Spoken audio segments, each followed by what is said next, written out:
Hey, good morning. It's Peter with Remax Realtron. Happy Saturday, December the 1st, everybody. A little bit chilly this morning. We're starting to get into a cold Toronto winter. I'm speaking this morning to those of you thinking of selling your house within the next couple of weeks or have already put the house for sale and are going the for sale by owner route. Now, we know that in Toronto we customarily see a very hot selling season from about September till mid-December. So you folks thinking of selling or for sale now really have another couple of good weeks to get your customers through the property and get a sale going. And if you miss that window, you're probably going to be looking till about February, early March to see another cycle of buyers coming through.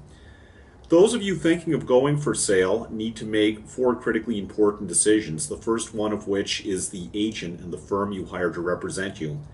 A number of you may consider going for sale by owner or have already done so. If so, there are some important factors to consider in that route.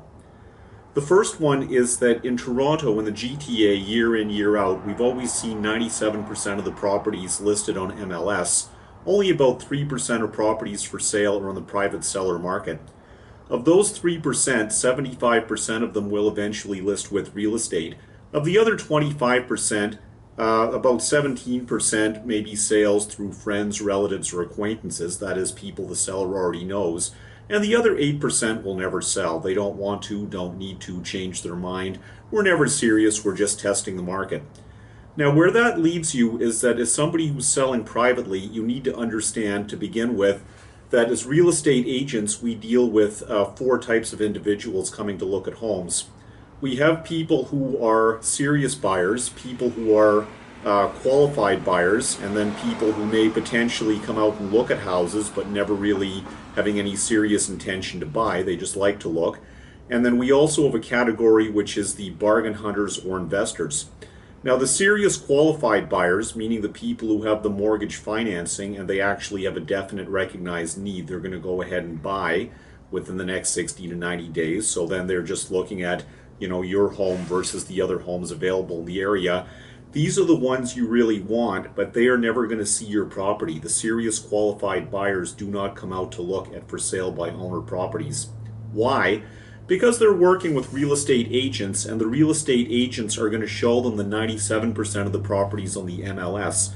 These agents know that those are serious sellers ready to go ahead and sell. Another licensed realtor has qualified the property, and it's the safe thing for them to do.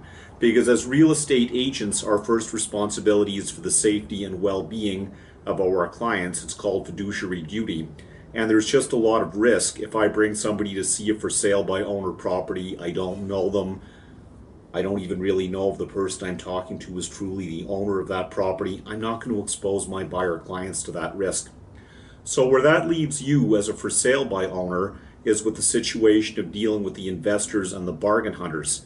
Investors are people who are going to look around. They have time to do it because it's their paying job. They want to find ill-informed or desperate sellers who may sell for 10 to 30% below market value because their intention is to buy that property, fix it up, and resell it or rent it. And they need to have enough money coming out of the deal, so they can't really afford to pay full price. We also have the bargain hunters. Now, what that means is that if a buyer comes to me and says, Peter, I want to buy a property, the first thing we're going to do is go ahead and qualify them through a mortgage broker, find out what they can afford to buy, and then show them those properties. Now, the private buyer is going to qualify themselves by going down to the bank, and if a person qualifies for $600,000 and they go to look at private sellers, they're not going to look at 600.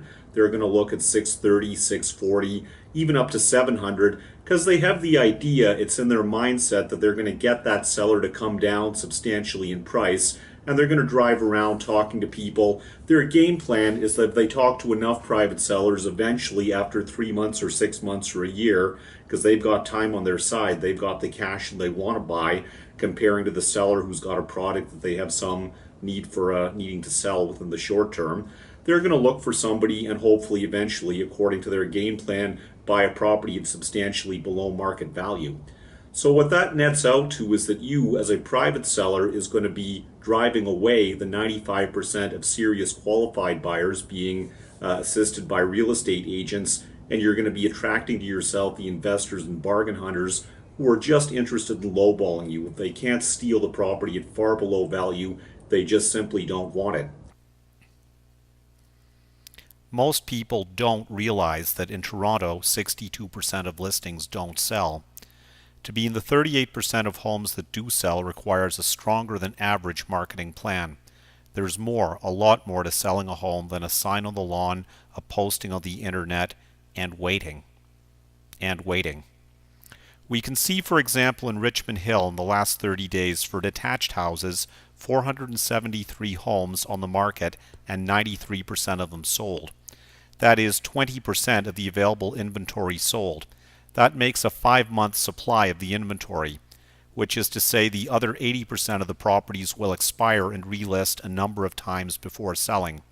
Can you afford to wait that long? The market statistics show that 80% of all homes that do sell will sell in the first 21 days of being listed. My marketing plan is geared towards getting the maximum number of qualified buyers into your home in the first critical 21 days. If you want to be in the 20% that sells and net the most money, you need an agent with a superior marketing plan.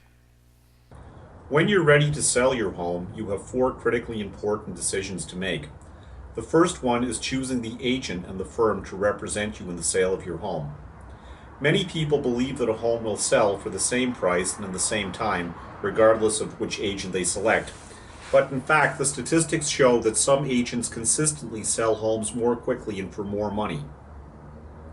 You may be considering the use of a friend or relative or realtor that you've dealt with in the past, and while loyalty is a good thing, you should consider that you owe me nothing and you owe this other agent nothing. However, you do owe yourself the very best. Loyalty is a good thing, but it shouldn't cost you an extra $5,000 or even an extra $500. I have a proven superior marketing strategy that consistently in any market sells homes more quickly and for more money and with the fewest problems, and I know that's what you want. There are 8 good reasons why you will benefit from hiring me to represent you in the sale of your home. Call me today and we can set some time to get together and talk about it.